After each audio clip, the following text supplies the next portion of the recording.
of all, let's bring out Seth Green!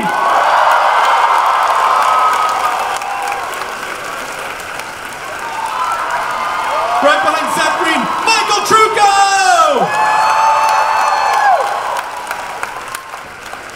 Right behind Michael, my dear friend from the G4 network, R.I.P., Alison Haislip! Yeah, start here. You will recognize this next man from his bass and also his voice, Nolan North! They said we didn't do the bottom. That's what they said. Also making his, I believe this is the 7th con that he's been to, Casper Van Dien! Ah, crap. Chris. Did I? Chris. Yeah. Listen, I got information before I walked out here to leave 2 seats at the end of the panel. I didn't realize they were all going to be named. Now this is very awkward. It's awkward, yeah, that's fine. You know, let's just figure it out. Most of the hour and a half will just be people figuring out where they're supposed to sit. Please save all of your questions. We've got to sort out this incredibly... this. I'd also like to bring to the stage someone that I know you guys know, Tricia Helfer!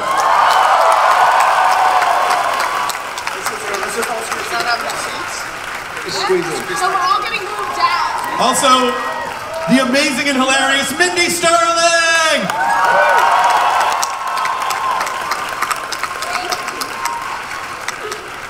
My dear friend and sometimes co-worker, Felicia Day!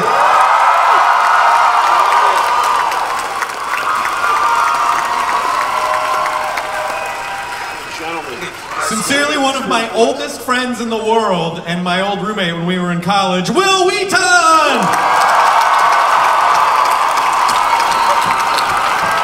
Oh my God. Thanks for Kermit flailing out onto the stage, Will. Yay! Yay! Also, I want to bring up some of the makeup and effects guys. Let's first bring out Barry Bishop! Followed by Billy Brooks! Yeah. Also, PJ and Sky Haarsma!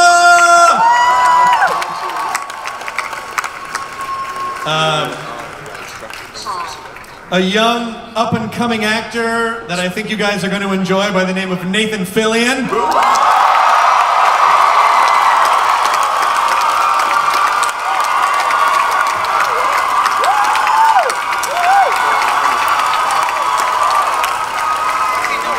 And then finally, the man whose idea birthed this in Nathan's kitchen, please welcome to the stage, Alan Tudyk!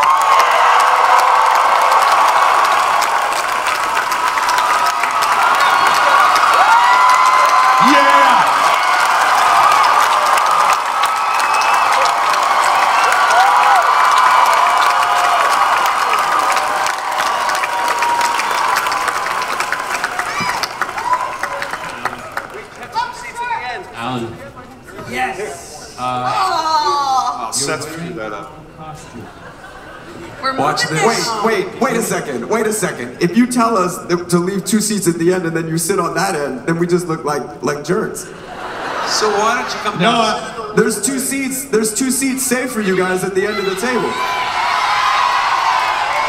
He's down there. Slide down. Move that one.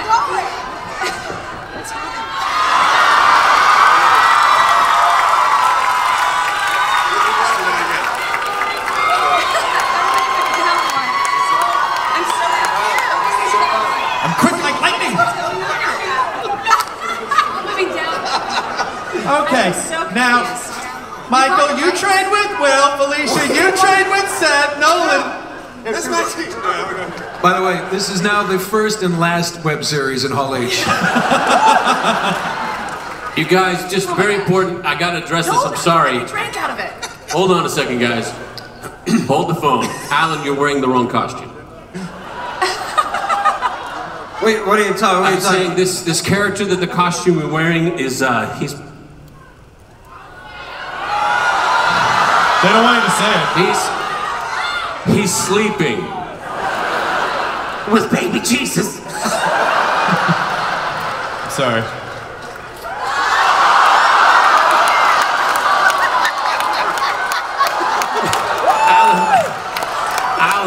You misunderstood. You misunderstood. You're playing a new pilot now. Oh, you mean Cash? I mean Cash.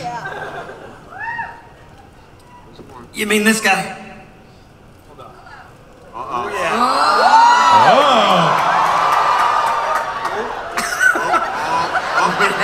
Yeah. Not enough room.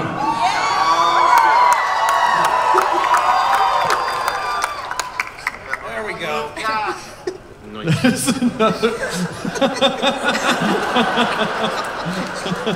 There's ketchup on the floor over here. Just it's gonna be to clean up on aisle 5. Thank you. That is amazing. 2 jumpsuits in the heat of San Diego in July.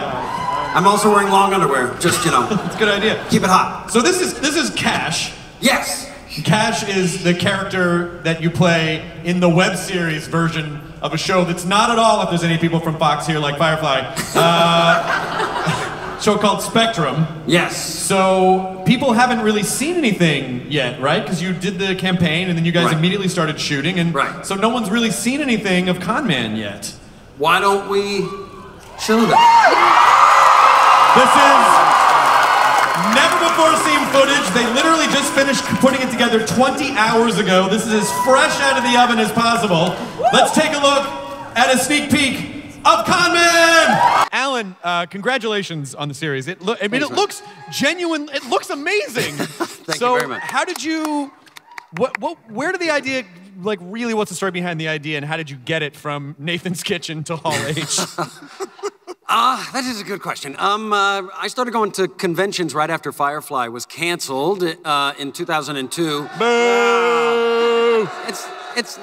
Boo is right. It's not new news, but yeah, it still sucks. So I started going to conventions then, and then I was coming to conventions from an outsider perspective because I was in New York without a TV and thinking I was all artistic. And did Firefly, got introduced, Nathan invited me, and it was fantastic. And then slowly over time, it just started germinating. You just started looking around. A lot of people will look around at the conventions and say, God, somebody needs to make a show about this because it's so much fun. It's so fantastical. You could do a comedy.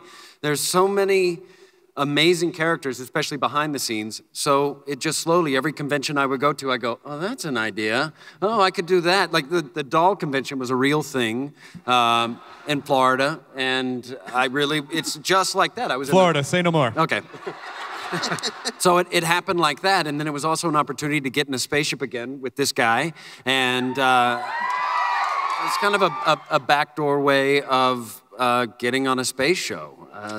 But I feel like you got this would have to be the group to make a show like this, because most of the entertainment industry, when they look at our little bubble, they don't represent it in the right way. They sort of make fun of it, as opposed to like they're laughing at us, as opposed to like, no, we're all part of this community, and these are, like we can laugh with each other about what they're like. So I think it was just the right person hadn't come along to really have the insider point of view. Well, it's thank you, and totally agree, totally agree. But it was also the crowdfunding.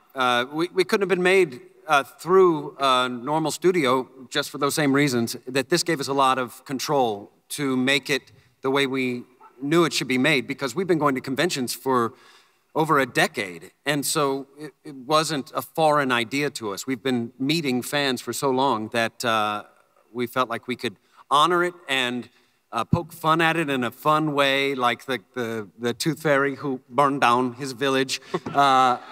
I've met a lot of amazing fans who have actually had a connection with Firefly, and it's changed, it helped them through tough times, whether it's a soldier or someone, just whatever, different things from different people. And so that's a guy who had a tough time, helped him forget about his village because he burned it down. And so it's the same, it's the world and taking some reality, a little nugget of reality, and going just a little bit farther, because the world allows for so much fun. Did you ever pitch it to television? Yeah. Yeah. And so when the crowdfunding happened, you raised $3.2 million, did you call those studios and tell them to S on a D because you just raised $3.2 million and that they're wrong and stupid? Wait, can we say S on a D? You can say S on a D. S on a Yeah. D. What does that mean? That could mean a lot of things. It does, yeah. Slip on a donut. That's what I'm I'm You thinking. go slip on a donut, sir. In your F. In my F. Your falafel. Oh, good. Right. Sorry, I was born without an F. I don't like to talk about it. No, I did not, but I'm hoping this amazing turnout in this impressive venue. Yeah. Yeah. It's such a, they can come to their own conclusions. I don't need to stoop to that level. So let's start going down the line. Nathan, when this idea, when it came to fruition in your kitchen, did you immediately go, well, we have to do something with this? I need to be involved with this? I remember saying I remember the day when Alan stole my idea. And listen, how did I say it earlier? They say a little hard work never killed anyone. I say, why take any chances?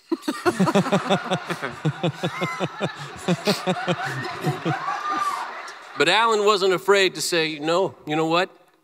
I'm gonna call PJ up right now and get him to do some hard work.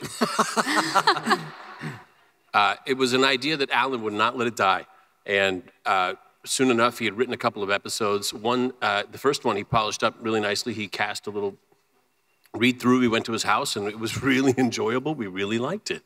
And it just never stopped until these guys took over, and then it really didn't stop. Yeah, my girlfriend has had to listen for quite some time now, sentences that start with, in con man? Oh, I got an idea, in con man? It's been going on for a while. It's really, I haven't caught up with this. I can't catch up with this, guys. What the hell, man?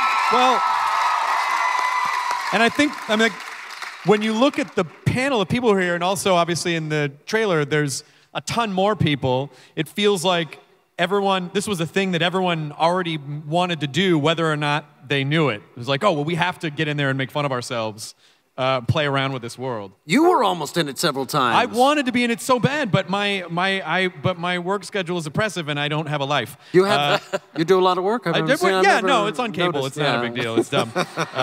You're busy? Yeah, I talk about zombies and give out points. It doesn't matter. But it's shut up! I say points. You don't say points.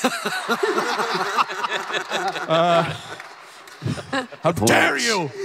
That's my art. So let's just kind of go down the line and find out like how everyone got involved, and was this a type of a show that you had always thought should exist? Let's start with you, Michael. Well, what you said just now, that everybody wants to be a part of this, and I don't think, Alan, you realize how much we all wanted to be a part of this. It was actually this year at your birthday party, at Nathan's birthday party, when PJ approached me at a party, the producer down there, and he says, he goes, Trucco, Alan's kind of reluctant to ask, friends for a favor. Would you want to be, maybe do an episode or just do something in con man? And I'm looking at PJ going, dude, I will be the busboy who brings more butter to the table. I would do this in a heartbeat, because I feel like this is tapping into the zeitgeist right now of this popular culture, and this is a kind of show that people are going to want to be a part of. And it was such a no-brainer, man. And I got to just tell you, I'm so grateful to be here and to have been a part of it. My favorite part of the story is that I worked before Tricia did, and she told me that Alan was talking about the scene that I had with Nathan, and he goes, I didn't know Trucco was funny. So maybe that's why you were reluctant to ask me. He's hysterical. He's not in this trailer. We're going to hopefully be able to put him out, and there's going to be a couple more trailers as we near September 30th. And he's hysterical. It was like a 1.5 to 2-page scene that is now a 5-page scene because you and Nathan, you play a cop who pulls Nathan over, and so much of what he does was his own thing. Coming up to the car, sir, put your hands on the put your hands on the wheel. Oh my God, you're Jack Moore. I almost shot you. You did? He's a cop with aggression issues. Yeah, for sure. Yeah, I'm working it out. But I mean, that's very sweet. But all that being said, the skeleton, the framework of this thing is because of Alan and because of his genius. And because it's true, man. It's absolutely true. It's fantastic. Can we say Schmenius or something like that? Or because Schmenius. Seth Green. Oh, hey, what's up, guys? Who do you play in the conversation? Oh, I said I'd do whatever. Honestly, it was kind of the same theory. I had picked up that Funko wash last San Diego Comic-Con. I told Alan that I had it for him. And then he was like, oh, we should grab dinner or something. And then like 8 months go by. And then eventually he's like, hey, we should do that dinner. And while we're at dinner, he's like, hey, I know everybody's not really into crowdsourcing stuff, but what if we crowdsourced like a really cool project and got all the people that we know in it, and it was about cons? And I was like, all right, literally whatever you want, I'll do it. So I play comic store owner. Casey Wingwall. Who's hosting a mini con. And I got Michael Dorn and Kevin Grievous on stage doing epic characters. And then Alan's in the middle doing characters from a show that nobody saw that was old and had incredibly outdated interpretations of ethnic stereotypes. What's up, bitch? Y'all didn't see that? What's up, bitch? That was the cartoon. The panel's called something like Exploring Bigoted Imagery in Hate Art.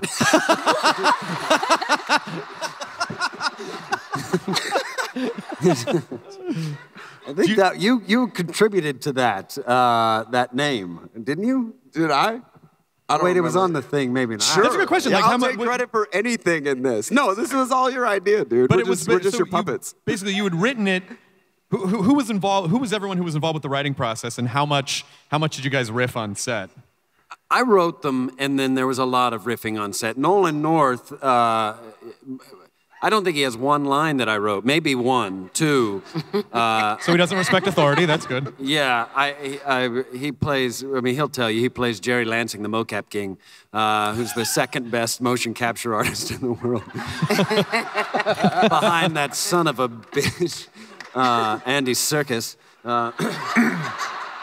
Charlatan. He's taking all the good monkey roles, man. Yeah. That's all he does. Monkeys. If you want a monkey, call him.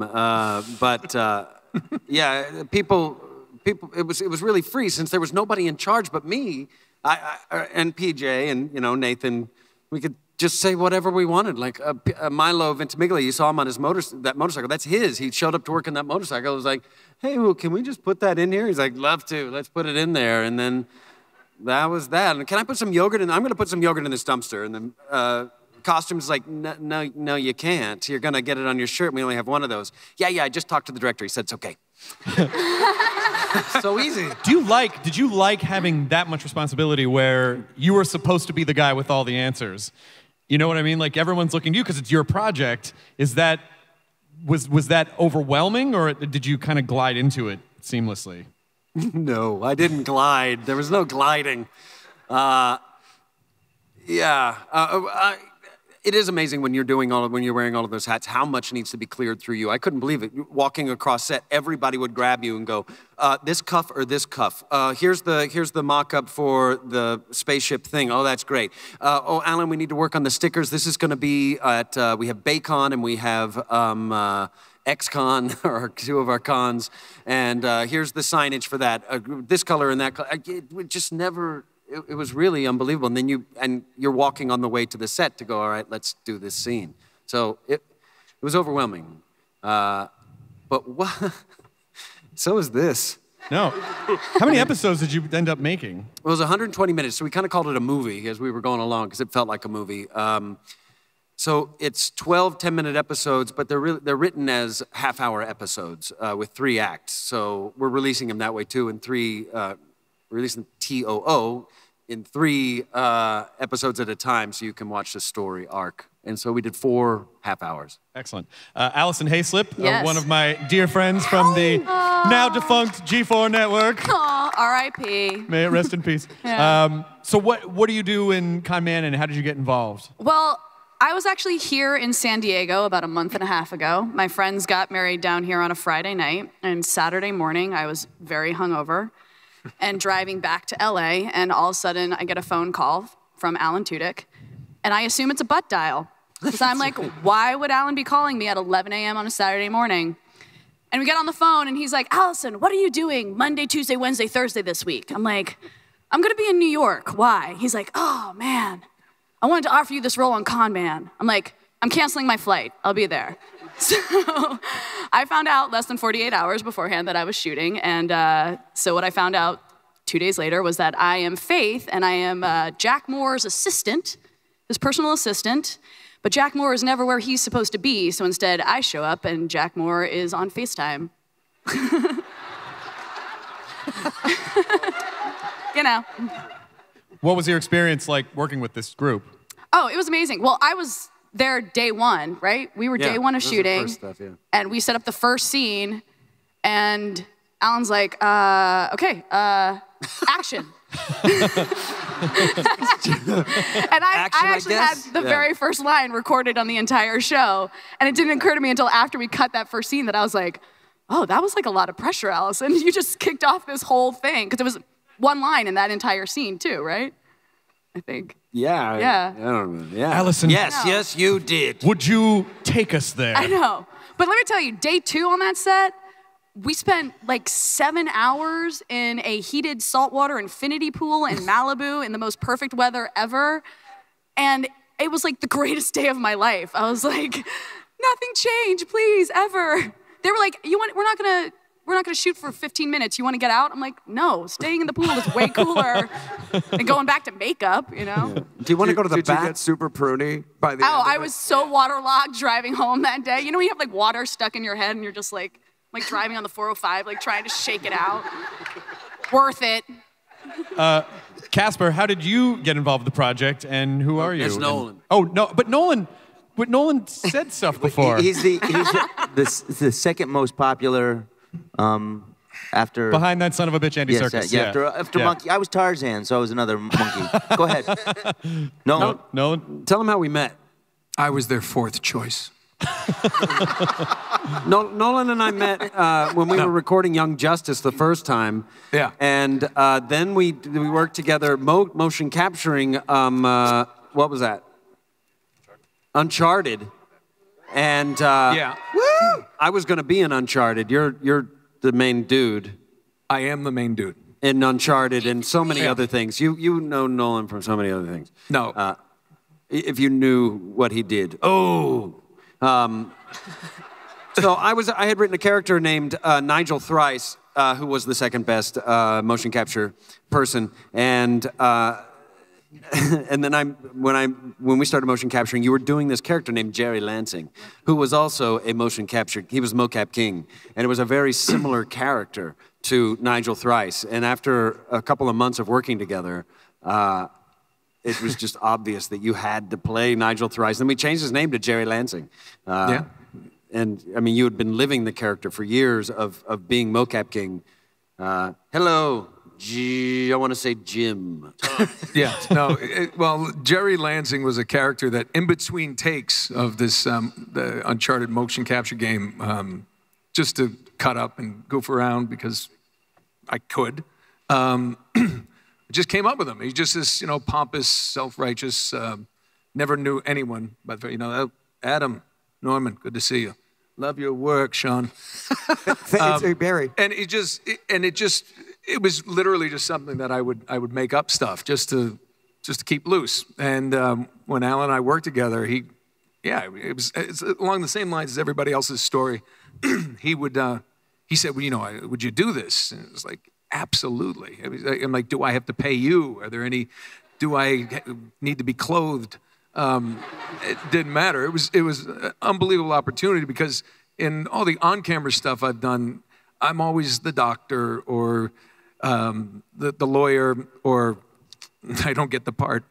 And this was my first opportunity in, I think, almost 20 years to do something funny. And that's who I always felt, that's where I belong. So, I mean, I owe so much. I'm so grateful, as is everybody, I'm sure, but so grateful to be doing this. And I think people are going to absolutely love it because he's one of the funniest people I've ever met. And just the stuff he does. He hasn't is met many absolutely people, though, hysterical. really. And it's people He doesn't try like to people. stay He doesn't away. like people. Very small social circle. You don't know. And Casper, plays the bartender. the bartender.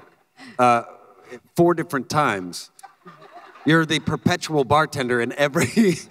Just it's at a bar, and then we go someplace, and he's the bartender at another place. In another episode, there's a bartender. He's always the bartender wherever we go. God bless you for doing that.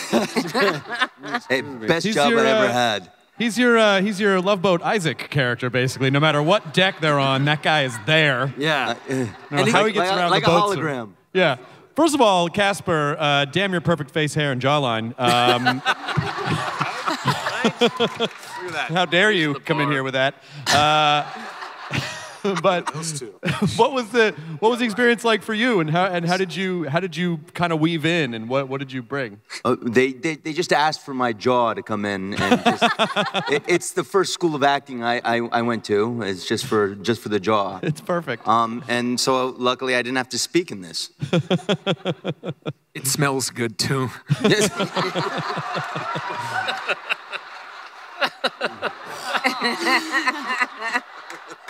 Casper, yeah, that's that. No, this is what I do in the movie. The show. Yeah, He's just making drinks. Bartending bar, yeah. He's just making tenant bar. That's what bartenders do. This is all I do. his role. There's too many jokes. Casper, Too many cradle the jokes. bottom. Just cradle the bottom. Stop that. Please, 6 is blushing. 6 is turning into 7. Yeah, take that off. Yeah. Yeah. Damn it. Yeah. No, come back to him. Come back to him. Yeah. That's what I'm talking about. Handsome man. Yeah, wipe that off. Casper, just so you know, your role is much larger. If we do more of these, there's a reason who you. You are someone important that it is unveiled. Thank you. I mean, I always the wanted to be bartender's someone important. The bartender. Now I've got validation here at Comic-Con. You all heard it. This is I've legally finally binding. been validated. It's only taken me 27 years. Yeah. Yep. What? Yep. I'm not validated anymore. No, you're just validated. Oh, you're absolutely validated. You're a big character. I know. No, I It doesn't make appreciate sense it. Thank if you you. aren't. This was a lot of fun. My manager called me up and he said, "Hey, do you want to do this thing? You get to work with these people here, and you don't say anything." You have Yes. one line. You've got one line. You delivered it amazingly. But that's what's fun I is have one line. it just sort of feels like the whole thing is populated with basically just everyone that people love. Just like it basically is just like it's like a love letter to cons and fan favorites. It sounds like there's like everyone is someone that people love and recognize. Yes, and a lot of people play versions of themselves. Sean Astin plays himself, but he's like a heavy drinker, and he gives bad advice, and that's not Sean Astin at all. Milo, I hope if we could ever, I have plans for his character too. Just off set, they had 4 passports and some foreign currency that was going to possibly be part of his character. That he's just going through the passports. He picks up the phone. Yeah, the bear walks in the woods. It's worse than I thought. Throws his cell phone down, destroys it. What the hell is going on? Don't ask too many questions, Alan. So I hope to have him rappelling down buildings and stuff. Will is not, his character is not incredibly large in this incarnation, but he's a smuggler, and he would appear in another episode that's actually very close to being, it's halfway finished. So yeah. Excellent. Tricia, how did you get involved with the project? And do you play yourself or do you play someone else? Well, first, as having been to some conventions myself, I always thought there was a plethora of things that you could do. So it was quite a few months ago, actually, that I got an email from Alan saying that he was doing this, writing this, and that there was a character that he kind of wrote with me in mind or thought of me for. And of course, it was an immediate yes. That, like everyone here said, he's incredibly funny. So I didn't even have to read it, but of course I did. And I assumed I would be playing a robot in a red dress or maybe a green dress to change things up, turn it a little Christmassy or something. But no, I'm playing Louise. And Louise likes conventions as well. But she goes to, can I say, Alan?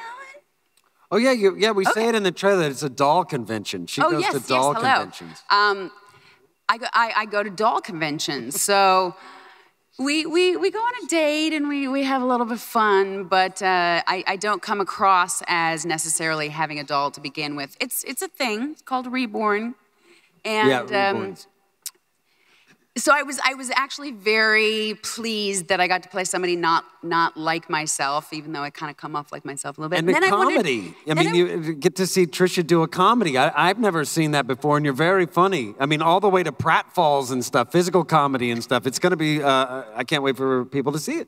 Yeah, I was very excited to get to do some comedy and also for you to think of me that way. And then I thought, wait, what is he trying to tell me that he thought of me while he was writing this role? There's some hidden meaning in there that I haven't quite figured out, but on set it was super fun, and I will say that Alan got me to kiss in a way I've never got to kiss before. What's Just that? have to wait and see. She said you got her to kiss in a way that she's never kissed before. That is true. Oh, Tricia, I just wrote this one extra scene. It was written We got on a lot the of day. film, so we're just going to take this until we get it right. It took a week to get that. Yeah. Much respect. We did that scene too. Everybody had to do that scene. It was part of it. You guys, I sincerely apologize. I have to go to another panel. What panel are you going to? I know I'm overbooked, but I do want to say, Alan, it's all for you. I love you a lot. This thing is Thank you, amazing. man. I can't wait for everybody to see it. Bye, Seth Green. Seth Green, drop the mic. There you go. Nice. Get out! You get out of here! How dare you! Don't hug him! Get out of here, Seth Green! Stop touching people! Leave! How dare you! You get out of here, Seth! And don't you come back! You got the red light. Look, everybody's leaving. No, don't! You sit down! How dare you! Yeah, Nolan and I got time. We're She's good. Seth's Oh, no, out. she's stalking Seth. That's why. Yeah. Okay, got it. Totally makes sense. I feel like I've lost my son. We can build you another one. Those redheads stick together. No, Seth Green is dead. Forget about him. He'd want us to move on. Mindy Sterling, how did you get involved with the project, and what do you do? For a living? No, I know what you do for a living. You're one of the funniest people I've ever met in my life. What do you do for Con Man? Well, I think I am the only one on the panel that never met or knew who Alan Tudyk was.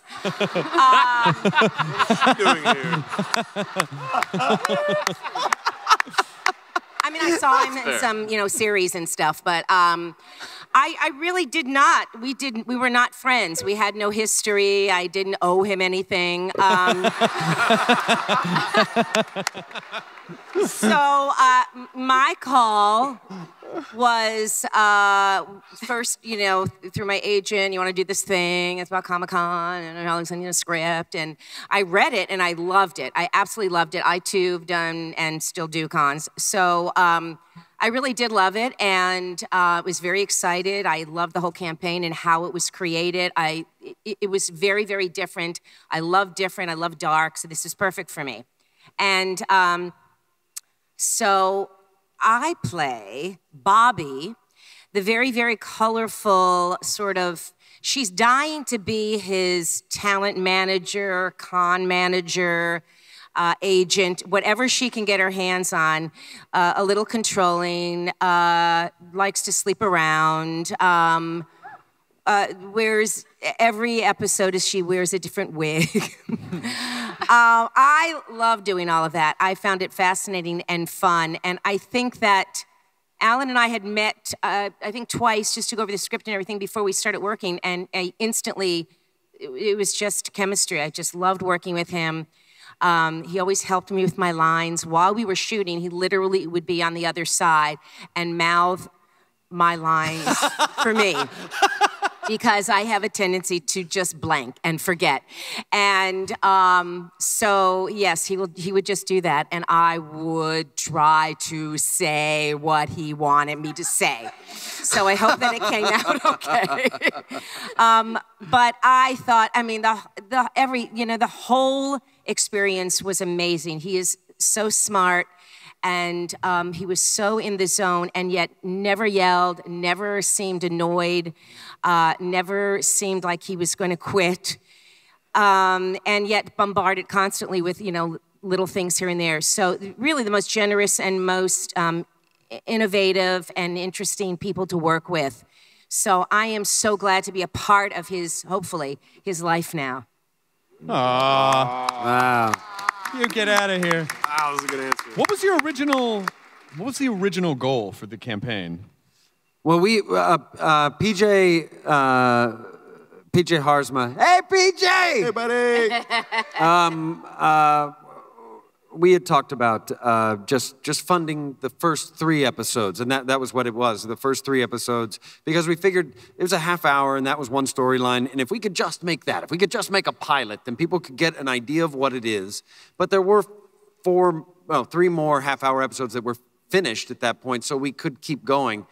And then it became, because the fans were so amazing, because there was so much support, that we had been talking about books, because PJ's written 4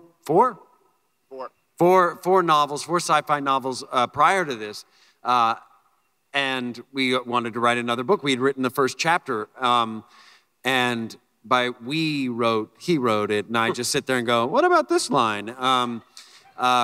And then comic books, a game, but that was all. We'd back-burnered all of that. But since the fans were so enthusiastic and involved, they gave us a lot of money, is what I'm trying to say.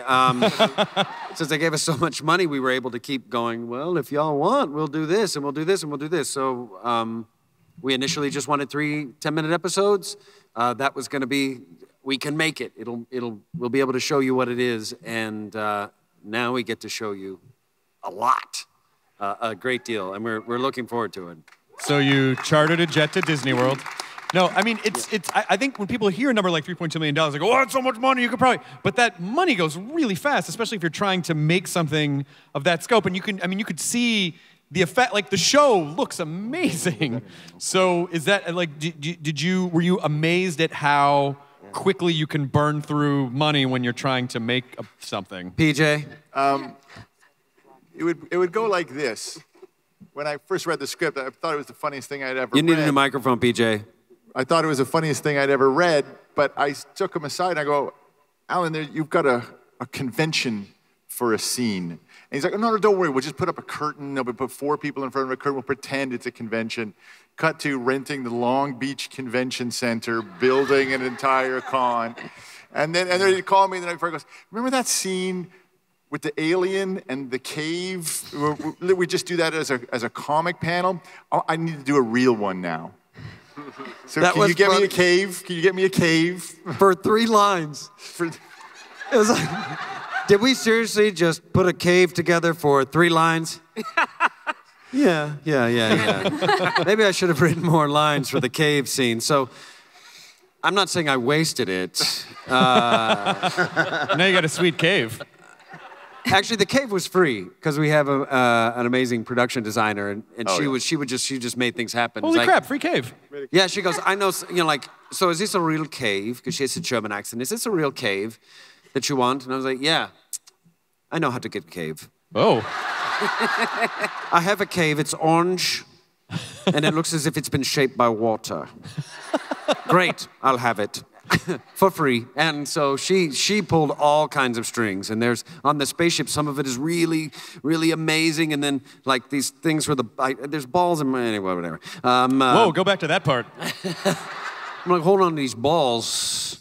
I have some balls that look as though they've been shaped by water. Oh, okay. They're actually very expensive. But when I fly the spaceship, I pick them up, and then you get all of that hologram stuff, and that's how you fly the spaceship. And turn it. But the things that the ball sat on, I think, were bottoms of soda bottles that were painted. So you've got things like that because we were stretching the budget, and then also a lot of, I got that hallway. And as she said, this will be the most expensive 20 minutes ever. Yes. Because it's about how much we spent all that. Anyway, I don't want to say I wasted it. No. We have that in storage now, by the way. It didn't just get burned at the end. It's hopefully we'll make more with the spaceship. Felicia, I would love to. Hi, Felicia. Hi. How's it going? Hello. Felicia. So when did you come on and what did you do? And just tell us stuff. Okay, I'll give it to you. Alan sent me the script about a year ago, actually, and because my middle name is web series. Oh, web series. It's true. It's true. Google it. I'm that. It's in the Wikipedia. So he's like, hey, I was thinking about doing this as a web series. What do you think? Is it a good idea? And I read it, and it was so good and funny, and I could see him in it so clearly. And I was very fortunate to be in Dr. Horrible. Just a little thing. So I had a feeling when I read the script that he could blow up the world the way that Dr. Horrible did, and I was like, oh my God, please do this. And I love breaking the system and the fact that they decided to do the crowdfunding, and they did it such an amazing way, and the support was incredible, and their consideration to the fans, it just blew me away. And of course, underneath it is all like, get me a part, really, hire me. So Alan called me up and was like, I have this part in the first 3 episodes named Karen. She works for the convention, and could you do it? And we talked about it on set. We actually had never worked together before, but we were in a Dollhouse episode in separate scenes together. So there was no connection at all before then. But we met at one of Joss Whedon's Shakespeare readings. Yes, that was the first time we ever met. It Doing was. Cleopatra, where Morena Baccarin was Cleopatra. She was Cleopatra. She was amazing. What sort of weird, crazy lives do you guys lead? We went to Joss Whedon's and just did some Shakespeare with Morena Baccarin. Well, you know, and then some dragons showed up. Like, it's just crazy. I was segueing into something beautiful, Chris. I'm sorry, Felicia. About how it is a family, and people wouldn't think about it, but the actors at cons form a family. We travel a lot, and we see each other, and we hang out and have drinks, and it really, whenever, you know, it just feels like coming home when you're hanging with a lot of the crew. I mean, I just met you, but and you love me. I love her. But you form a family on a set, and you form a family at a con, and this kind of has the beautifulness of both worlds combined, and I'm just grateful to be a part of it. So thank you, Alan. Excellent. Thank you. Will Wheaton in your Ravenclaw tie. Yeah, I know, me too. Ravenclaw all the way. Gryffindors are jocks. Gryffindors are jocks, Ravenclaws are nerds, Slytherins are douchebags, and Hufflepuffs are Hufflepuffs. What do you want? Before I answer the question, can you believe we're in a Hall H together? No, it's crazy. Yeah. It's crazy. I mean, you know, Will, not to bore the crap out of you guys, but, you know, when Will and I were teenagers, well, Will was famous ensign, but we lived together in Westwood. We were going to UCLA, and like, we need to get in a time machine and, like, Bill and Ted style, go back and just knock on the door of the apartment on Strathmore and be like, you guys, in like 20 years, it's gonna be the coolest thing ever. And then our younger selves are gonna be like, why don't you guys shave once in a while? Who are those guys? So I got, Nathan texted me one morning, which is a thing I can say, which is really weird, and was like, hey, Alan and I are doing this thing, and we're gonna crowdfund it, and it would be really neat if you would, like, just tell Twitter about it. And my response was, you don't need me, Nathan. Like, you've got this. And like, we all need a little Will inside. 45 minutes later, when it's blown through whatever their funding goal is, I texted Nathan back and I was like, congratulations, do you still want me to do it? And he was like, that would be great if you did. What? So I did. And then months went by, and now everyone I know is working on Con Man. And I'm getting sadder and sadder and drunker, and I'm buying myself things on Amazon to try to fill the gaps, and the bottles are littering my office, and I haven't changed my clothes in like a week, and I get an email, and the email says, Alan Tudyk would love for you to come do this thing in Con Man. And my response was, what's Chris Hardwick doing that he wasn't available? All right. Which is generally my first response to whenever anyone asks me to do anything. That's great. That's not, come on. And they were like, he's doing at midnight and can't make it. Would you come? Would you please come and do this? And I said I didn't even have to know what it was. I didn't have to know what the character was. I said, yeah, I'm really excited about this. I would love to do it. And it would mean the world to me to come and be involved in it. And I did one of those things where I got really, really, really lucky, where I am in a scene with funnier and better and more experienced actors than me, and I get one line, and it's hilarious. And it's like the easiest thing. It's one of the greatest like actor sleight of hand tricks in the world. His role is much larger, I have to say. I had hoped to bring his character, it was lucky to bring his character in earlier, so there'll be a callback if we make more of these. Well, I would imagine, at this point, have you been approached by anyone yet? Did any larger company go, interesting, and try to scoop it up? No. Oh. Well, I guess that was a very bad question then. I don't know what that would be like. We'll see if that kind of thing happens, but I don't know. It was a frustrating process when we did approach them, so I don't know what that would be like. Yeah. And of course, you talk to studio people and they're like, Alan, we always knew this would be a big hit. Like they always want to take credit for shit. And even when they didn't do anything. I have to say, my agents fired me. Like, They can't fire you. They work for you. What are you talking about? They're like, it's pilot season. I said, you know what? I've got to focus because it's the second pilot season. I'm like, I'm sitting out for Con Man. I really want to get this made. And I said, I can do something in 6 months.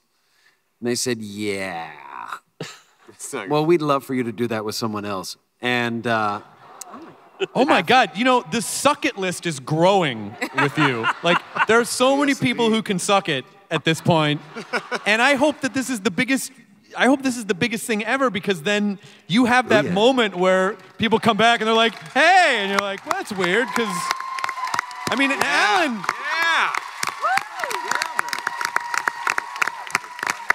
Alan. Alan and I met in 2001. We did a pilot together, which we were convinced was going to get picked up. We played brothers. All the Friends people produced it.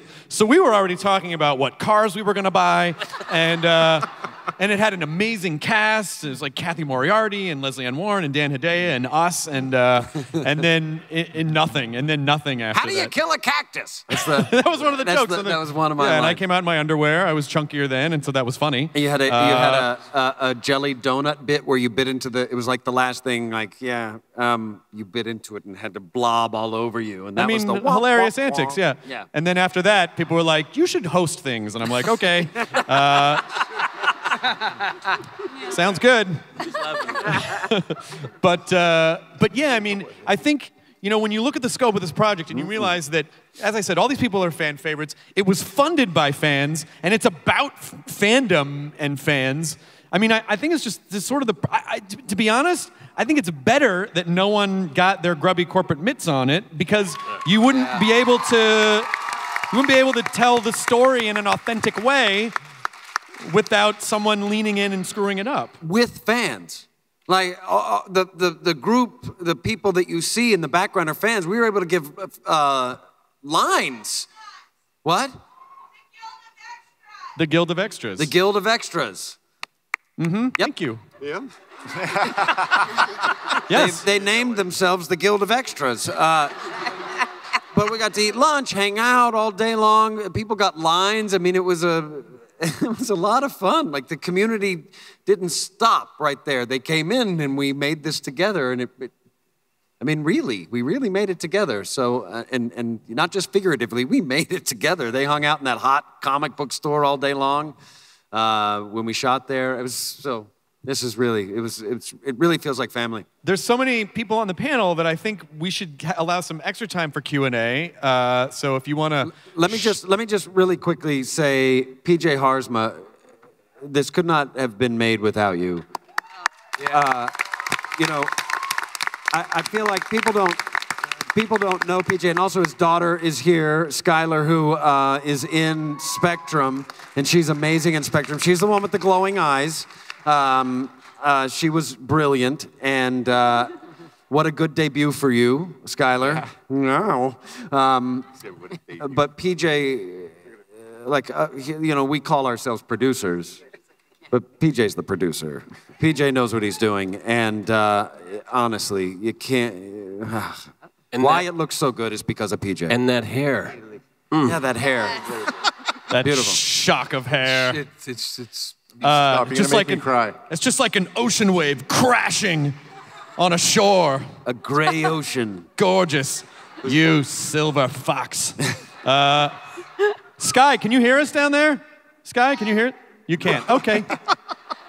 She can't. She's not listening. Sky, did you have fun working on this? Yes. Thank you. Skylar took my direction kind of poorly because I was just so, it was just complex. So Nathan did all of her direction. Remember, use your imaginathan.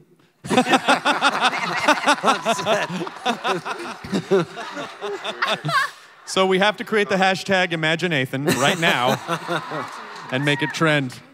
Hi, what's your name? Wait, have we agreed on a spelling for imaginatum? Imagine, I-M-A-G-I-N-I-N-A-T-H-A-N. Imagine Nathan. Hashtag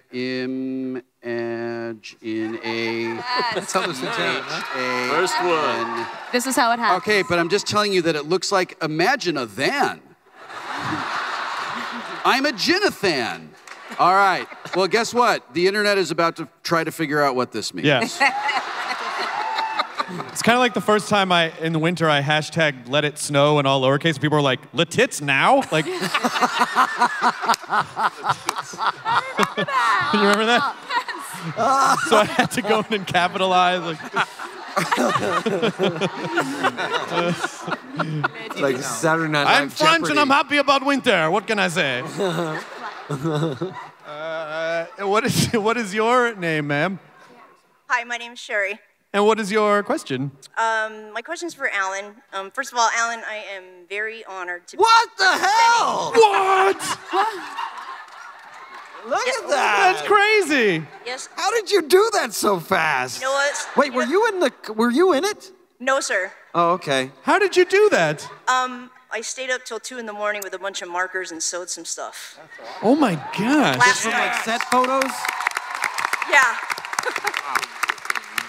Set photos? You have got to be Con Man fan #1. Like if there was a fan club, you would have to be #1. I don't know. I'm just, honestly, I'm very proud to say that I'm an Indiegogo funder, and thank you to all the cast and the crew and everybody that was involved with Con Man, PJ, Nathan, Alan, Michael, Will, all you guys. This is like a dream come true for so many of us. And Alan, you know what? You walked out here in your wash costume, but you know what, bro? I am proud to represent Alan Tudyk as Ray Nearly as Cash Wayne. Thank you very much.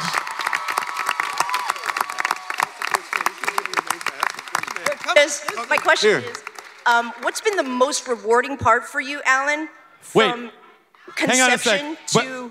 I want you to ask that question in a second, but Alan, put the camera back on her. Put the camera back on her. Alan, stand in front of that, because it's just going to take too much time. And give her a, yeah, there you go. There you go.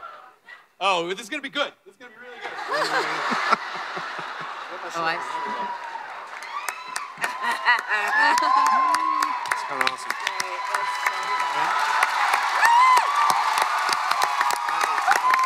I will make sure and get that to you. Thank you very much. I will find you. I will find you. Okay, so you had a serious question. What was it? Yes. Alan, from from the moment of conception of Con Man to now, post-production, still having fun with it, what has been the most rewarding thing for you? The most rewarding thing is watching actors and being in when I had my director hat on, watching actors take something that I wrote that I'll be like, there's a joke here and there's a funny thing here and there's a funny thing here that I'm looking forward to doing, and then handing it over to them and watching it just be funny thing that I hadn't even imagined. That it just like with Trucco, your thing. I mean, from the moment you go, hey, what's going on? I almost shot you. I'm sorry. No, I'm working through it. Wow! And like, what the hell? And it happened with everybody. I mean, it would just bring me so much joy, like crazy amount of joy, something I hadn't experienced before. Not joy. Joy. Sure. It was my first girlfriend's name was, so I Totally joy. different. Yeah. So there was a lot of joy. Wait, there. before you go, what is your Twitter handle so I can tweet that picture at you? It's Shelby Pilot. Shelby, Shelby? Yes, like the car, Pilot. Pilot. Shelby and Pilot. All right, done. You're going to pick up a ton of followers just now. You know that, right? Your follow list just went through the roof. Oh, I was blessed to meet you last summer here at Nerd HQ, and I was blessed to meet Nathan last year, too. Hi, PJ. Well, thank you. Oh, yeah. Has ketchup on it, though. There's the old. Hey, Chris. There's a little ketchup. If you get some fries with that, it'll be great. Ironically, she's never going to wash it. Chris. Hey, Chris. Chris. Hey, Chris Hardwick. Chris Hardwick. You know, there's one thing I just want to add something to what Alan said. From our perspective, the idea that somebody who's written something and made something so hysterical and giving us the freedom to do that kind of thing is rare. And that collaborative spirit that was on this set is like, very few things I've ever worked on were like that. So, I mean, when you give people that kind of freedom, I'm sure everybody would agree with that. I mean, what he wrote was brilliant. And just to be able to add or you know, just play with it was something we all appreciate. It only makes it better. You've got one of my favorite. Don't give it away. You've got one. I was give away a joke, and you gave it to Mindy. So talk about, you know, being generous. Well, she needed some help. Oh no, Mindy. Shots fired. Mindy, do you know what line I'm talking about? What? Do you know what line I'm talking about when Bobby mentions her first husband? Which one? It's at the ladder. Remember the ladder scene? Oh, the ladder. When you're standing at the ladder, you say. Been there. He says, there's a big. Don't ruin it. I'm not going to ruin it. Right, Save it. Don't ruin it. Don't ruin But it. they're standing at a ladder. He has a line where he asks her a question about her sexual history, and she answers about her first husband. That's Nolan North's line that I actually heard him first say that joke when we were on the set of Uncharted. So anyway. Just use your imaginations. Nice callback. Nice time. I think the idea was that we all work together nicely. Hi, what's your name? Hello. I'm Maggie or Magdalene. And first, I'd like to say thank you to Nathan. You made my sister Rachel, her wish, really special on the set of Castle. So. Oh, that's great. Yes. Thank you for that. Thank you. She really appreciated it, and we appreciated it. Sorry. And then I'd like to ask, what were some of the hardest things for just everybody, having it be a fan-funded thing and a web series? I know it's a lot different, so just what were some of the hardest things? What were some of the hardest parts?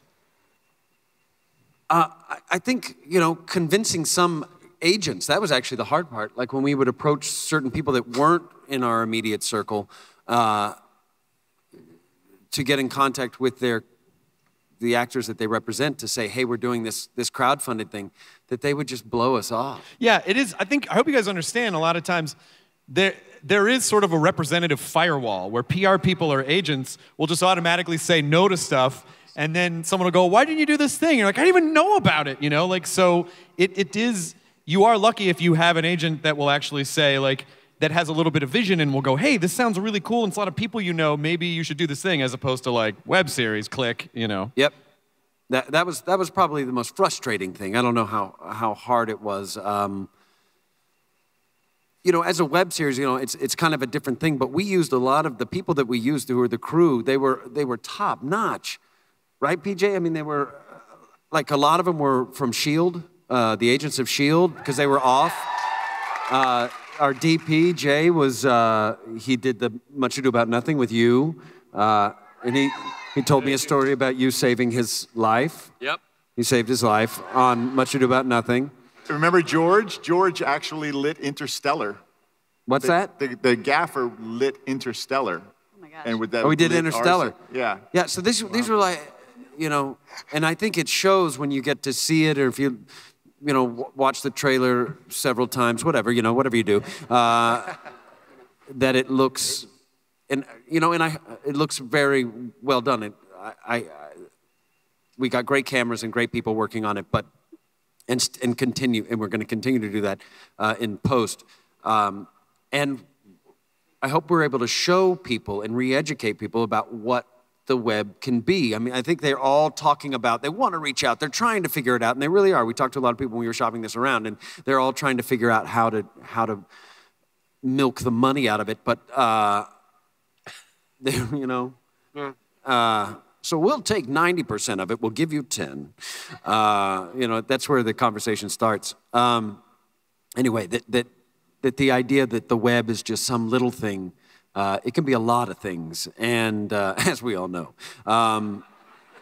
that productions can be high production value, and that it can be hopefully very good. Yeah, because with with web content, it's, I think, first and foremost, because you have to understand, it's a crowd-funded platform. Like, because people don't watch stuff on the web unless it's shared to them by other people who liked it. Right. And I think first and foremost, and actually that's a good question for Felicia and Will too, is that stuff, I think, just needs to be authentic to resonate with people, and you can't fake authenticity, and I think that's why bigger media has such a problem conquering digital content, because they just look at it as like, oh, there's billions of people on here, we gotta, where do we squeeze the money out of it? But it just doesn't work that way, you know? It's more about creating authentic content. Would you agree with that, Felicia Day? I think that when you create on the scale... Wait, did you ask Felicia? Because you were looking at me. I'm sorry, Felicia, I was talking to Will, sitting next to you. No, I didn't act. No, both of you, yeah, both of you. We can both go. Yeah, you go. I'm sorry. I'm the worst. I'm the guy that started talking when the woman was asked the question. No, not at all. He was looking. He has a little tick in his eye. It's weird. Yeah. It was like somewhere here. I mean, Will, I feel like I'm always kind of staring at you. It was both of us. Yes, I agree with you. The authenticity, and that's why I said when I read it, there's an authentic quality to Con Man, and I think to anything that's really popular on the web, that it's an organic vision, and I think Hollywood tends to sort of package things in what they think that people will want. And they focus group it to death. Exactly, and I think the web is amazing because the audience can tell people what they want and encourage it. I think that one of the things that sets apart really well done web content from legacy media companies trying to just make a thing and put it on the web because somehow lots of people see it in some weird way, question mark, profit. What I think they don't realize is that when we make something online, there's a legitimate, genuine, overriding passion that drives us to create in this way, that makes us feel like it's okay to get on the phone to our friends and say, look, none of us are getting rich off of this, but we love it and we think it's really great. Would you come and do this with us? And that really comes through on the screen. I came onto Con Man toward like one of the last days of production, generally when a crew is really wiped out, especially after a really long shoot, and everybody, it felt like the second day. Everybody was so happy to be there and working so hard together, and that comes through to the audience in a way that like a focus grouped, top-down, giant network thing just never quite gets there. They can never quite cross that like uncanny valley of like pretending to be excited about a thing and being legitimately excited about a thing. I enjoyed your milking. Yeah, that there. was. I'm very excited. This is how I talk about and it. I'm Well, also pretending listen, to be- I do a lot of my thinking early in the morning when I'm just out there. It's right up there with milk. I'm Hey, it's right up there with milking when I'm Casper's. milking my goats and we're just talking Casper, about can we get a camera on stuff, Casper? and I I'm think like, he's milking. He's doing a little bit. Yeah, perfect. Yep. Let's just go down the You line got there. Satan's eyeballs and you're thinking about stuff and.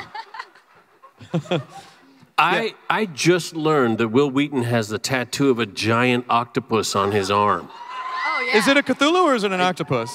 I have a tattoo of an octopus. I have a tattoo of my wife's heartbeat. Oh. I just and then I learned have a this tattoo about of a you. pinup girl that you can't see. That's so Will Wheaton. You guys, I'm kind of in a gang, okay? Can Bye. It's Michael. Look Michael at has to that. I pee. intimidated Don't make it Trucco awkward. right off the stage. Trick was like, shit, I gotta get someone's heartbeat on my arm. Hey, what are your names? So I'm Josh. This is Oh, look. Dien. Oh, my God. And Little Mal. Oh, my God. That's amazing. God. I have to say, that is a very realistic baby. I mean, it's moving and everything. That's incredible. You guys look amazing.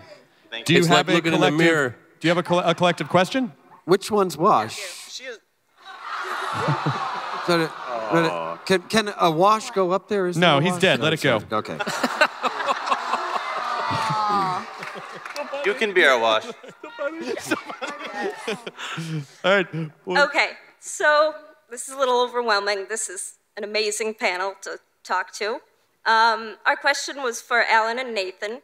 Alan, when you were coming up with the show, did you think of an idea and say, Nathan will be great for this? Or have you guys been working for like a few years to just get the gang back together? It was part of the original idea that Nathan was the Jack Moore role, that he was the one who went on to a great success. It fits his personality. It fits her. I mean, it just fits. It fits.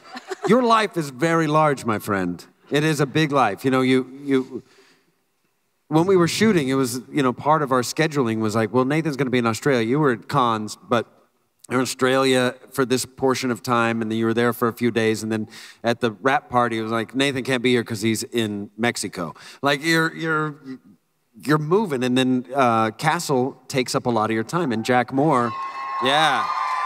To say a lot of your time is really is an understatement, but, Ray is always trying to reach out and see his friend, Jack, and his life is so big and he's so busy, he has trouble getting a hold of him. And which is why Alison's role as his assistant is, I end up seeing her. She's sort of his representative. He'll be like, come over, let's go to the batting cages. And I show up the batting cages and there's Alison. Yeah, he couldn't make it. I'm terrible at batting cages, Alan. Don't write that in. Alan and I, we are dying to work together. We always want to work together. We love to do that stuff. It's never in our control. Right. Until now. And I really like that there's a lot of people in Hollywood who are content to, in the entertainment industry, to sit back and wait till something happens and resent everyone when it doesn't. Or there are the people who say, I'm going to make something happen. And it's really neat to see Alan become that person. Yeah. And it's also a good lesson for you that if you're passionate about something, you should go make your thing. Like, you should just go make it. Absolutely. And don't wait for some large corporation to come in, because Will's right. Most of the legacy media companies, except for the Hearst Corporation, which does fine work,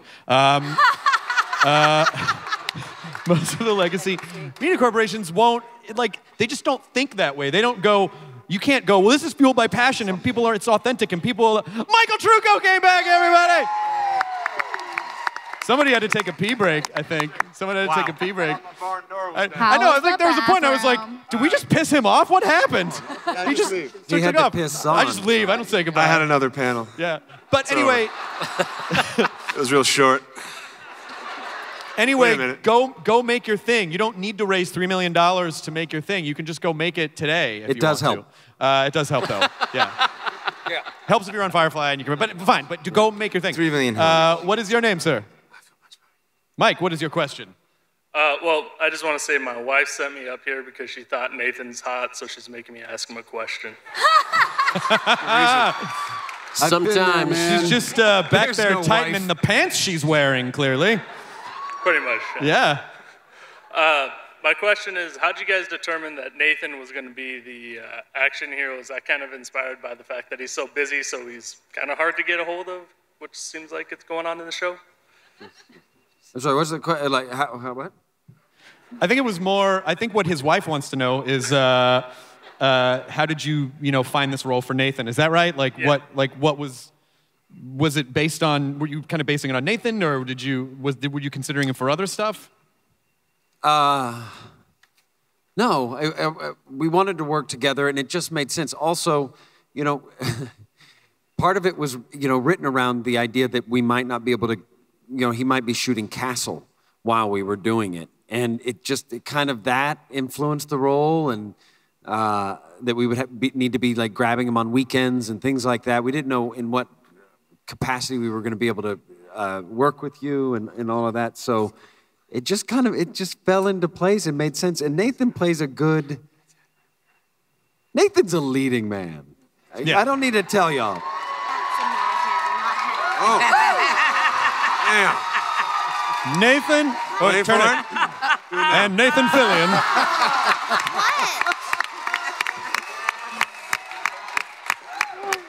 Oh, there they are. Nathan represents the best alignment, which is chaotic good. Like, he represents. He's the sort of the lovable scoundrel, and it doesn't matter what he does. You just want to love him, no matter what he does. Like, he's the. And I have a +4 dexterity vest. That helps. Thank you, Mike. Thank you very much. Hello. It smells like vanilla. Wow. Wow, nice. Oh, I'm sorry. The microphone's not. There we go. are. Okay. Hello. Hi. So we are part of the, what was it, the Guild of Extras that we're. Yes. Is that what you guys call it? Yes. All right. So we're a team. And we just wanted to say, even though there was absolutely no pay, it was a true honor to be on there. We came running as soon as we heard. We're like, are you kidding? We stumbled over each other with our outfits and everything to be a part of your show. I just want to say, whenever, I don't know about everyone else in this room, I'm pretty sure they can understand that when you have a shitty week, you throw on Firefly and life is good. Yeah. Period. Like, so the idea that you are coming back, even in a spoof version of this, makes all of us want to cry a little bit, and we're shut up and take our money. So, and then you have the epic cast of fandom that you just decided to bring in just for fun. That's good. That's good. So we just wanted to say we love you guys. Thank you for all the work you're doing. Thank you. Thank you for being in it. PJ, did they really not get paid? What? Oh, this is awkward. Don't ask. I didn't get. Don't Anyway, ask questions. today, Don't ask I didn't questions get you don't paid. want the answers to. That could be a show. I do believe you can expect have extras or you can have a cave, Alan. Make your choice. What was your name, sir? I am Brandon Hillock, and this is my team from the Looking Glass Wars. Excellent. Brandon, I'll be expecting a royalty check from white guys who look similar, which includes me, Charlie Day, Matt Bellamy, and Aaron Paul. Done. So we'll be looking for that. Those are tattoos of me. We'd like to say thank you. So you got some tattoos of Alan's face. Yep. Being delivered Just as to you good as right money. now. In this, it's a spectrum thing. Yeah. Sweet. Thank you The so next much. person gets some ketchup. You guys do look amazing, by the way. Signed by me. Right? You are literally signing that ketchup. Yes, I am. It's the first bottle of ketchup I've signed, so. There'll be many more. Right there. There we go. Hi, what's your name? Hi, I'm Melissa. First of all, love you guys. Hi, hello. My sister Amanda says hi, and my friend Caitlin says hi. This is for Alan, Nathan, and Felicia. When you first decided to pursue acting, did you have like a goal or someone that you wanted to work with as like, yeah, I did it? Ah, thank you. Yeah, who's someone that you wanted to work with that you finally were able to work with? Oh, that I was able to? Yeah. Joss Wheaton. Yeah. That's not a lie. Wow. You know, I auditioned for Buffy. Didn't get it. But you still got to be in the series, though. Yeah. Yeah. Yeah. But he auditioned for Buffy. I mean, you need to tell the whole story. And he almost got it, too. He's good. Yeah. I am an actor. The one thing I can't do is act small. Who did you audition for in Buffy? Angel. You auditioned for Angel. Yeah, David was awesome, though. Has anyone ever seen an episode of Bones? What happens on that show? I've never seen Bones. It's been on for a while. Bones, or as I like to call it, the other castle.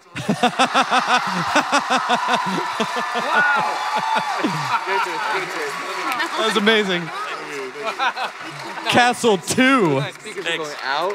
They don't come back here. Button lady! At least they can hear. Hi, button lady. They can hear. Hi. Those are all in her flesh. Wow. Oh, hey, you were on set. Activate her microphone. I was on set, yes. I want to thank you, Alan, for treating the extras so nicely and so personably and not being afraid of us, and hopefully nothing horrible happened with your fans touching you. There was a cake that day, wasn't there? Alan, was this the con scenes? Yes. Yeah. That's right. So you saw Jerry Lansing. I did see Jerry Lansing. He was amazing. I apologize for everything and anything I said. I wish there was a longer reel of just your ad-libs. Oh, no. They'll take my kids away. They've called. Hopefully your cast and crew enjoyed the buttons that I gave them. And my question is, when is that trailer going to be appropriately available online? And when's season 2? Oh, season 2. Yeah, so the trailer's available when? 6 p.m. tonight. 6 p.m. tonight. What? And season 2? What about season 2? Is that season 2, 6 p.m.? Well, we'd love to do a season 2, obviously. We're going to see how this one goes.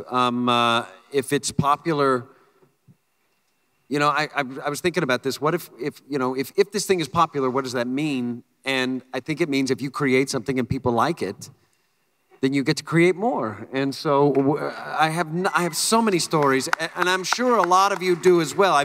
Now that, when people found out about this, people will approach and go, oh, you got to hear this story. Oh, my God. And they're really good. So keep coming with those. We're going to pass a collection plate around for $3 million. We hope the next time around to, we don't know what the next season will be, but we hope to use somebody else's money. I think the important thing is you guys, watch it, support fan-made stuff, send it to all of your friends, because that's the only way that this works and that they would be able to make more. So you have some responsibility. If you like stuff, you are now empowered to make that manifest in real life. So when you watch it, spread it around, spread the word, tell everyone about Con Man. Thank you so much, Button Lady. I think we just have time for one more question. What is your name?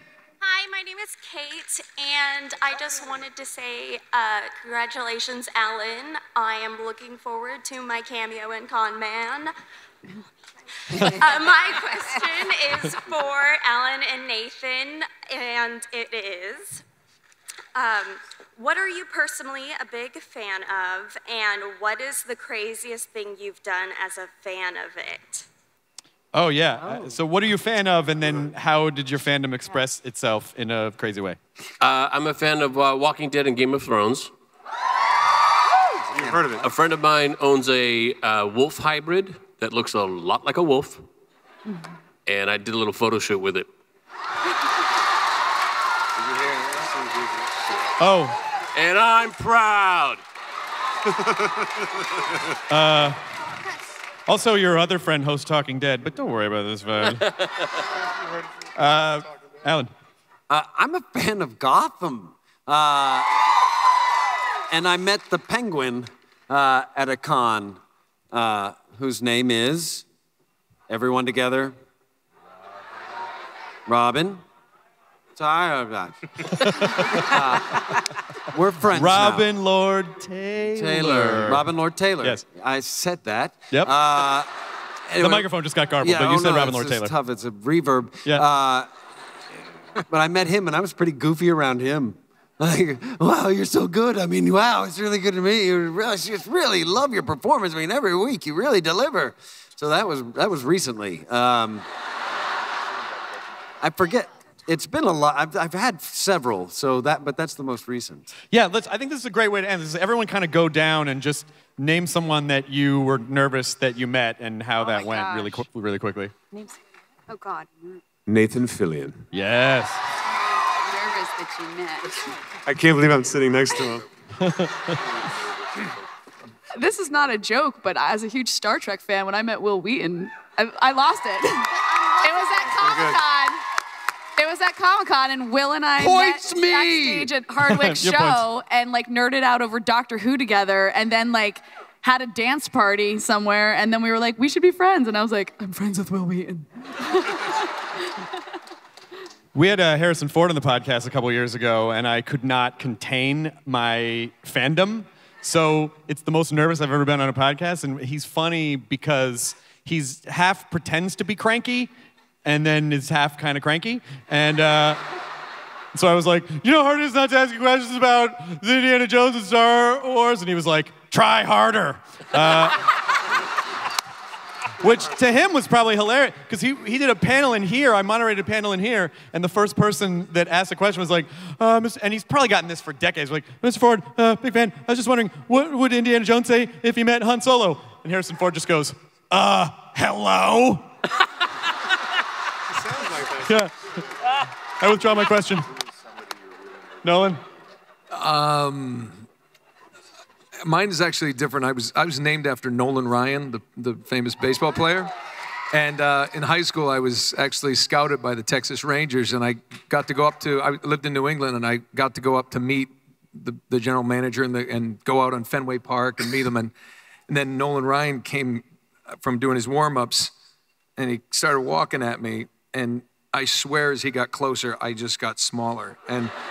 And it was just, and I sat in the dugout at Fenway Park with him for about 20 minutes and talked baseball. And I remember sitting there like I was 8. I mean, I couldn't, to this day, it just gives me goosebumps. Yeah, that'd be it. What about you, Casper? Mine's a baseball one, too. I got to meet Reggie Jackson. I was doing promo for Sleepy Hollow in New York. And Reggie Jackson walked up and he goes, I have no idea who you are. But he went right up to my wife. He goes, but I know who you are. And I'm like, Reggie Jackson's hitting up my wife! Reggie Jackson's hitting up my wife! And my wife is like, who's Reggie Jackson? Oh my God, this is the best day of my life! And then the next day I saw him in the gym and I'm on the treadmill. I'm running next to him. I'm like, hi, Reggie! And he goes, oh my God. And I'm like, oh, so anyhow, Reggie, and then I tripped and fell and right off the treadmill went that way. And I got right back on and I started running and I'm like, oh, sorry, I'm okay. And he goes, you know, she's way out of your league. That is amazing. That is amazing. Tricia, do you have one? True story. Mine's also a sports one. I participated in the pro celebrity football game 2 years ago, and I've never played football in my life. And there's only 2 girls, you know, the token girls were on it. We never got thrown to it all. But in practice, Dan Marino was my quarterback, and in practice, he could see that one of the girls and I were kind of throwing it back and forth, and like, oh, she's kind of athletic. That's good. I'm gonna throw it to her. I gotta throw it to a girl. So they'd been throwing it to the guys, and I've been watching their plays. You know, they run up this way, and then they cut that way, and then they turn around, and the ball's floating to them. Great. So Dan comes up to me. He's like, all right, I'm going to throw it to you this time. And there's a specialty spot where if you catch it in this spot, we get extra points. So I'm like, yes, I'm going to run right there. Nobody's looking for the girl. I run right there. Then I go to turn, and I think I've got like another 10 feet to run, like all the other plays. And that bullet hit me so fast, it was right to the spot. It was not one of those plays, but because I don't know the plays. And I caught it, and I fumbled. Oh. He didn't really want to speak to me after that. What about you, Mindy Sterling? For me, I got a chance to meet and work with Warren Beatty. Oh. Wow. And we were talking, he was talking to me and really liking me. We were just, going on and sharing. And he said, you know what, I'm going to invite you to my Christmas party. And I said, oh my God, that's great. Oh, can I bring my Can I bring my son? That'd be so awesome. Thank you so much. And I never heard from him again. What? Oh. You son of a bitch, Warren Beatty! That's Hollywood. How dare you, Felicia? Jean-Luc Picard, I met him in a green room. He has no name. He has no other name, that man. He's so handsome. Go. Why you look at me like that? He has no other name, really? Okay, he has another name, but when I saw him, his glory, I saw him in a unitard. It was all I saw. I was an idiot. I was such an asshole. Will, can I tell the Patrick Stewart story from when you guys? Please? Wait, if you're going to tell the one I think you're going to tell. Patrick Stewart apparently was humorless in the beginning of Star Trek, Yes. and then they all kind of got together and they're like, you need to lighten up. And he was like, okay. So Will and I were actually friends when he was doing Star Trek, and so they would shoot these scenes, and then Patrick would just in the middle of the scene go, Ensign Crusher, set a course for Vector 5, and then come here and give me a blow.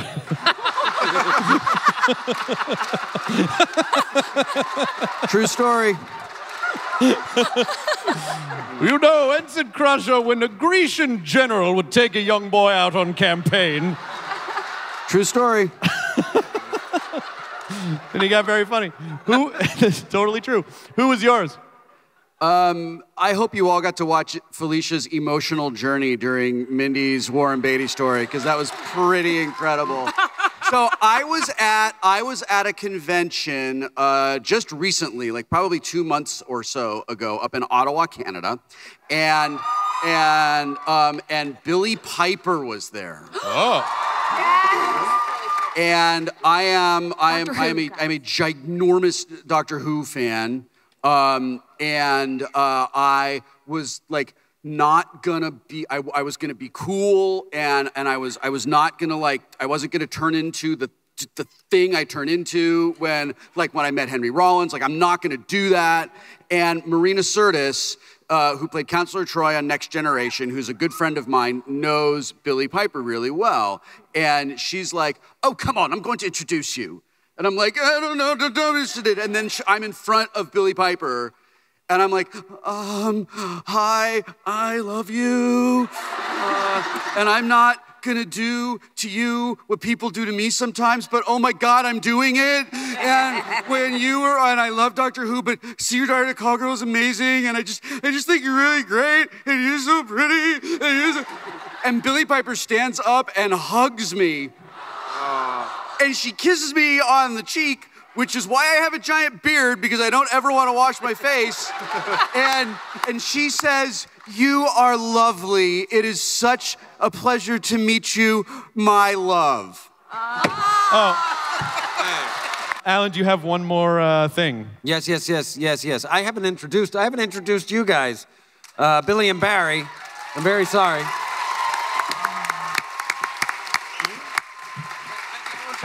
Get up. Both of you just get up. Because you guys, just come out here. These guys are really important to Con Man and to Spectrum. Billy here did all of the VFX, which you saw, and... What's that? Oh, and Kevin's here too. He's in the audience, who also has been staying up for 16 hours making what you guys saw. And it was the last thing we shot. So how many days? For what now? What? To do the trailer, how many days? Oh, yeah. I don't know. We wrapped on Tuesday, so I haven't had a lot of sleep. And, He's had no sleep. And Barry, so in the trailer you see the zombies. That's actually Billy is one of the zombies. And Kevin. And Kevin is the other zombie, which is so perfect. I did the makeup. And Barry did the makeup. And you guys, what's great in keeping in the whole family tradition of this Con Man, where it all just felt like we're all together, you guys are actually together. That is true. We are actually... We are indeed business partners with Mind and Machine Visual Effects, and in addition to that, we are actually life partners. And he's been wondering why the hell I'm sitting up here with all these other people that he worked with all this time, and I have a surprise for him.